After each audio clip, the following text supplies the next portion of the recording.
Many commenters questioned what the 40-year-old royal would know about the subject. This came after Meghan Markle spoke out on behalf of working mums, joining forces with the Marshall Plan for Moms. The Duchess collaborated with the campaign group to announce a national business coalition for childcare, an effort to expand childcare support for workers. The Marshall Plan for Moms is a nonprofit organization that advocates for policies financially benefiting working mothers in the wake of the pandemic.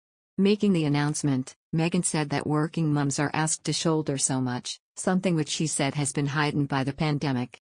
But many people hit out at the Duchess for her latest endeavor, questioning her experience as a working mum. One reader, Meadow, suggested that she was jumping on a bandwagon, saying, "I am struggling to work out what she would know about working mothers or struggling to get childcare. Only thing I can come up with is just another bandwagon." Another reader, nicknamed Really 2, agreed, writing, "As if she would know. She has no job, millions in the bank, how would she know how real people cope with life struggles? We do what needs to be done and deal with what we have to as best we can. It's called survival. We don't have the choices she has." Claire Marie wrote, "Is she an expert on overworked mothers now?" A fourth user, called Js.Emd, added, "Markle is overworked mum? That would require Oscar-worthy acting indeed."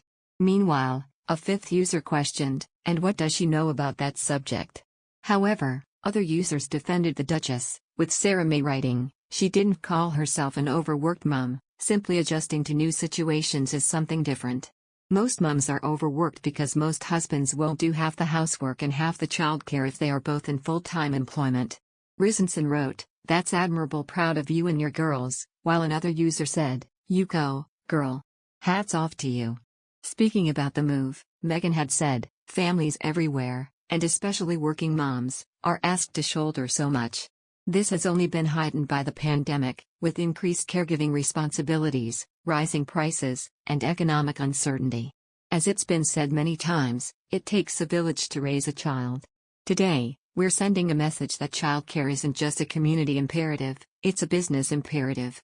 Creating a stronger workforce starts with meeting the needs of families." In other news, Meghan Markle is reported to be considering a bid to run for U.S. president in the future. Meghan has made a number of interventions into American politics since stepping back from royal duties in 2020, with the Duchess of Sussex having lobbied U.S. politicians for changes to parental leave and climate policy. President Joe Biden's sister has sparked further interest in Meghan's political ambitions from U.S. commentators after telling ITV's Good Morning Britain that the Duchess could go all the way to the White House. U.S. political pundit Megyn Kelly told Sky News Australia, Good Morning Britain interviewed the sister of Joe Biden. "Apparently, she's got a book out and she's predicting that Meghan Markle will run for president, that she actually could win on the Democratic ticket." The reports following up to say as early as 2028 that Meghan, unconfirmed, has been hobnobbing with top Democrats, mulling it over. Now, we know she's been hobnobbing with top Democrats because we see her on camera with George Clooney and Oprah Winfrey and Gayle King.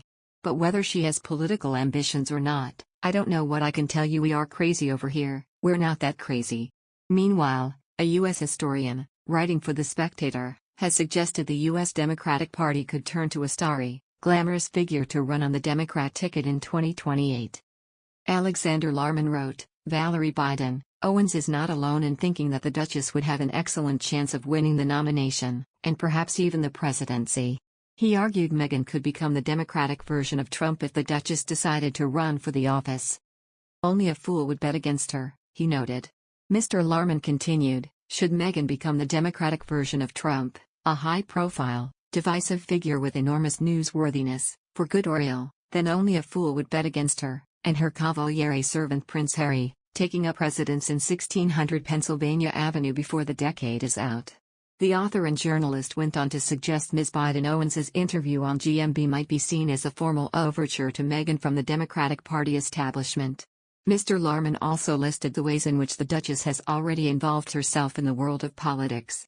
He refers to Meghan's involvement in what he refers to as various soft political campaigns, including writing an open letter to U.S. congressional leaders to advocate for paid leave for all parents.